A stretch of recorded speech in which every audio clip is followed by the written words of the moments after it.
Humanap na lang ng ibang kapartner si Jane. Exclusive na kasi ang Kim Pao. Bagay kasi silang dalawa kaya sila lang talaga ang magpartner. Huwag nang umasa yung gustong makapartner ang Kim Pao. Yes, tama po kayo dyan, Ginang Emilita Briones. Marami pa rin kasing umaasa until now na makapareha po si Paolo Avellino. Si Paolo, masumikat talaga siya dito po kay Chinita Princess sa tambalan pong Kim Pao. Siguro crush niya po si Paolo Avellino mga kakimpaw kasi alam naman natin na pogi si Paolo Avellino, good looking, di ba? Siguro may pagtingin po mga kakimpaw. Kaya nung time po na nagkatabi ata sila sa Christmas special ng ABS-CBN, tingin daw ng tingin itong si Jane kay Paolo Avellino tapos pa-smile-smile pa.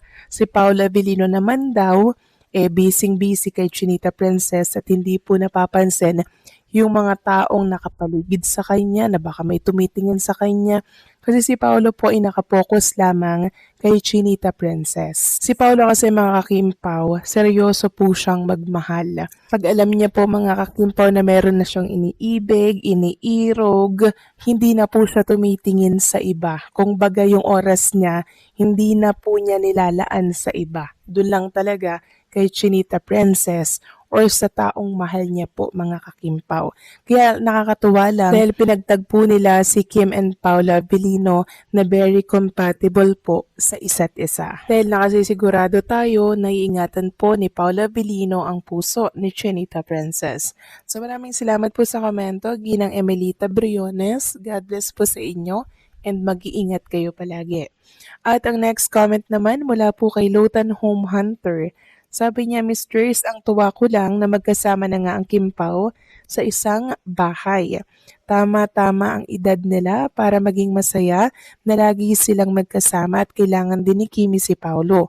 Dahil sa kalagayan niya sa ngayon, hindi pwedeng pabayaan lang niyang si Paolo sa isang tabi lang at alam din ni Paolo na sa kanya na talaga tayo umaasa na protektahan niya si Kim. Siya ang asawa at magpasalamat tayo dahil andyan si Paolo na napagmahal, maalalahanin kay Kim at matulungin.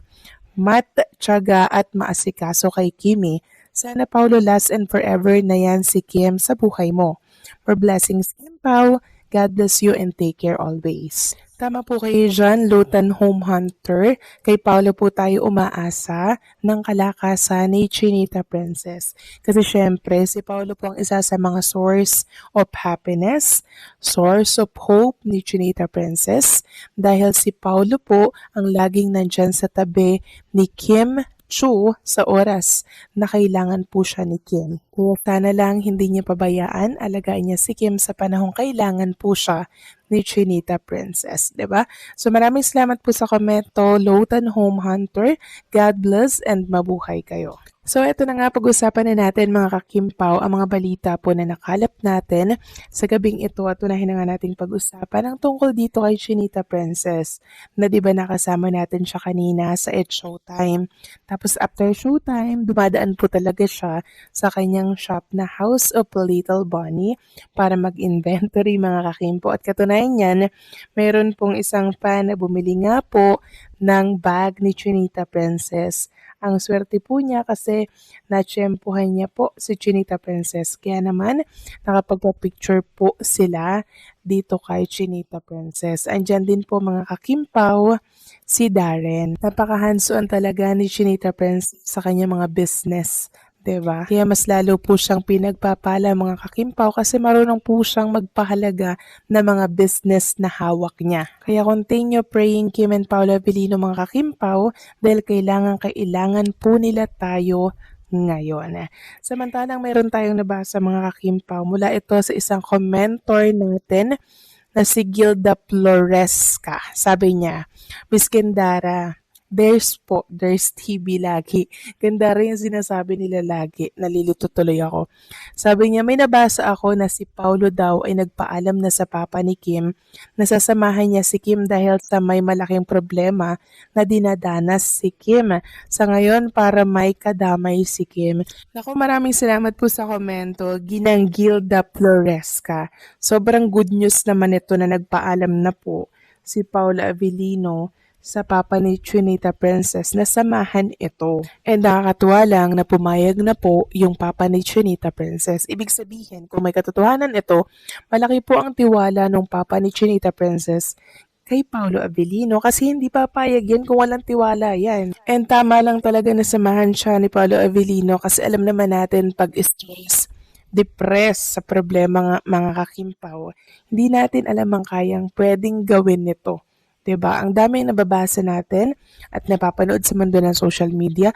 So tama lang din po yung ginawa ni Paolo Avellino na nag-volunteer siya na samahan si Chinita Princess para mamatyagan niya po si Kim kung ano ba yung mga ginagawa niya, 'di ba? Ma-advise na din. And syempre, pansamantalang maipalimot kay Chinita Princess yung pinagdadaanan niya pong problema ngayon. 'Di ba? Kaya kudos kay Paolo Avellino mga kakimpaw dahil palagi siyang andiyan sa tabi ni Chinita Princess. And talagang nagpapaalam siya sa papa ni Kim Chiu kung pwede ganito, pwede ganyan. Respeto po ang tawag doon. Hindi siya yung lalaki na binebypass po, 'di ba, yung mga parents, yung papa ni Chinita Princess. Ibig sabihin, sobrang laki po ng respeto ni Paolo Avellino sa pamilya po ni Chinita Princess at maging kay Chinita Princess na din. Sa tingin nyo kung magka-workmate or magkaibigan lang si Kim and Paolo Avellino, ganyan po ang gagawin ni Paolo? Siyempre hindi mga kakimpaw. So itong nalaman natin, isang malinaw na patunay po ito kung ano talaga yung meron kay Kim and Paolo Avellino. Tunay po nagmamahalan sila and syempre hindi na po sila na mga bata pa, 'di ba? Para panghimasukan sa mga magiging desisyon nila. Nasa tamang edad na po sila mga kakimpaw at kung tutuusin talagang ipagpapamilya na po yung edad ni Kim and Paolo Avellino. And alam ko mas natutuwa po kayo mga kakimpaw sa mga nalalaman po ninyo kay Chinita Princess kasi syempre papunta na po sila doon sa gusto ng marami ang magkaroon ng pamilya at makasal na, 'di ba? Ang balitang ito tungkol kay Paolo Avellino ay tila nagpapaabot ng respeto at maayos na pakikitungo sa pamilya ni Kim Chiu. Ang pagpapaalam sa pamilya ng kanyang kapartner ay isang mahalagang hakbang, hindi lamang bilang tanda ng respeto, kundi bilang patunay na seryoso siya sa kanilang relasyon o sa professional na partnership na meron sila. Kung susuriin, ipinapakita nito ang maturity at pagiging maingat ni Paulo sa kanyang mga hakbang. Hindi basta-basta sumasama sa isang tao nang hindi nirerespeto ang kanyang pamilya, lalo na kung kilalang personalidad ang pinag-uusapan tulad ni Kim Chiu. Ipinapakita rin nito na may pagpapahalaga siya sa dynamics ng pamilya, na sa maraming pagkakataon ay isang malaking bahagi ng buhay ng isang tao, lalo na sa kultura natin dito sa Pilipinas. Dagdag pa rito, ang ganitong aksyon ay maaring magbigay ng magandang impresyon sa fans at sa publiko dahil nakikita nila ang pagiging responsible at considerate ni Paulo. Maaring ito rin ay bahagi ng pagbuo ng tiwala at respeto hindi lang sa personal na relasyon, kundi pati na rin sa kanilang mga professional endeavors kung sakaling magkasama sila sa projects. Kung titingnan sa mas malalim na perspektibo, ang simpleng hakbang na ito, pagpapaalam sa pamilya, ay nagpapakita ng isang uri ng commitment at integridad na madalas hinahanap ng mga tao sa isang partner o katrabaho. Ang pagkilos ni Paulo na magpaalam sa pamilya ni Kim bago siya samahan ay isang malinaw na indikasyon ng respeto, maturity at pagiging maingat sa kanyang mga hakbang. Sa mundo ng showbiz, kung saan maraming relasyon ang madalas nagiging pabago-bago o pinapakita lamang sa harap ng kamera, nakakagaan ng loob makita ang isang artista na pinipili ang tamang proseso at pagpapahalaga sa pamilya. Hindi biro ang magpakita ng ganitong respeto sa pamilya ng iyong kapartner.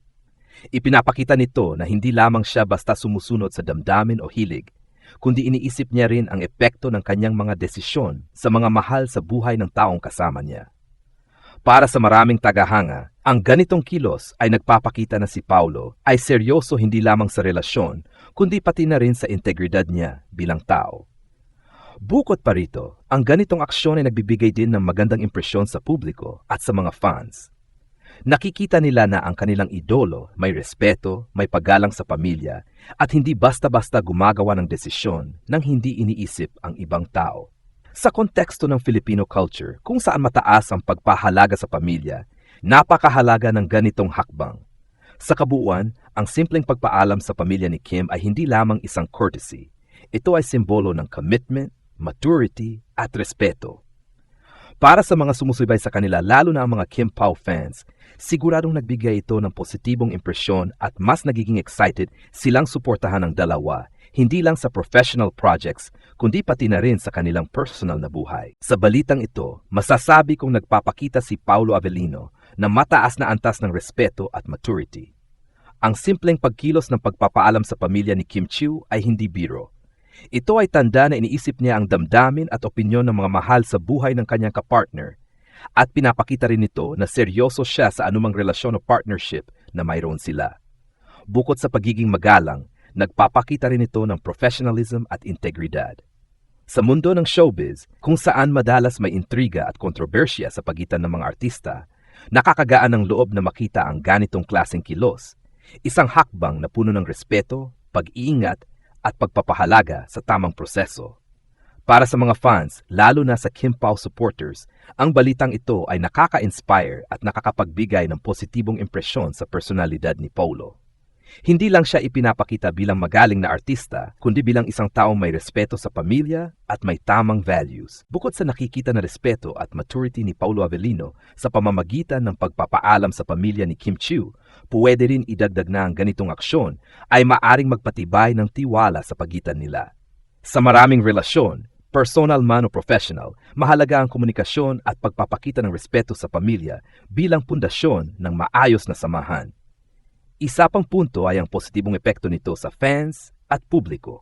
Nakikita nila na hindi basta-basta ang desisyon ni Paulo na samahan si Kim. May konsiderasyon at integridad sa bawat hakbang.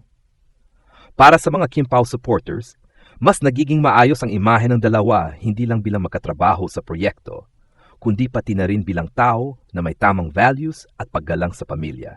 Dagdag pa rito, ang balitang ito ay naglalagay ng inspirasyon sa ibang tao sa labas ng showbiz, na sa kabila ng kilig at excitement ng relasyon, mahalaga pa rin ang respeto, komunikasyon at konsiderasyon sa pamilya. Hindi lang basta kilig moment, kundi talagang nagpapakita si Paulo Avellino ng respeto at seriousness sa relasyon niya kay Kim Chiu. Ang simpleng hakbang na magpaalam sa pamilya ni Kim bago siya samahan ay sobrang thoughtful at mature. Ibig sabihin, iniisip niya hindi lang ang sarili niya, kundi pati ang damdamin at opinyon ng pamilya ng taong mahal niya. Hindi ba't napaka-cute at nakaka-proud? Alam niyo, sa dami ng relasyon sa showbiz na parang roller coaster lang, nakaka-relax at nakaka-inspire na makita ang ganitong klase ng behavior. Ipinapakita nito na si Paulo ay hindi basta-basta sumusunod sa hype o sa kilik moment lang. May respeto siya, may integrity, at handa siyang gawin ang tama para kay Kim at sa kanilang paligid. Para sa mga fans, lalo na sa mga Kim Pao supporters, ang ganitong balita ay parang dagdag na dahilan para lalo pang magmahal at sumuporta sa dalawa. Hindi lang sila magaling sa screen, kundi nakikita rin natin na may puso at value sa likod ng camera. Siguradong mas lalong tumitibay ang tiwala at support ng fans sa kanila dahil sa simpleng gesture na ito. At syempre, hindi natin maiwasan ang kilig, di ba? Imagine niyo si Paulo na magalang na nagpapaalam sa pamilya ni Kim, tapos sila magkasama sa outing o event. Grabe, heart eyes talaga ang reaction ng mga fans. Ang simple pero meaningful na aksyon na ito ay nagpapakita ng tunay na pagmamahal, respeto at commitment. Kim Pao fans, ready na ba kayo sa mas marami pang kilig moments? Kasi kung ganito pa lang ang small gestures, siguradong sobrang exciting ng mga susunod nilang proyekto at moments together.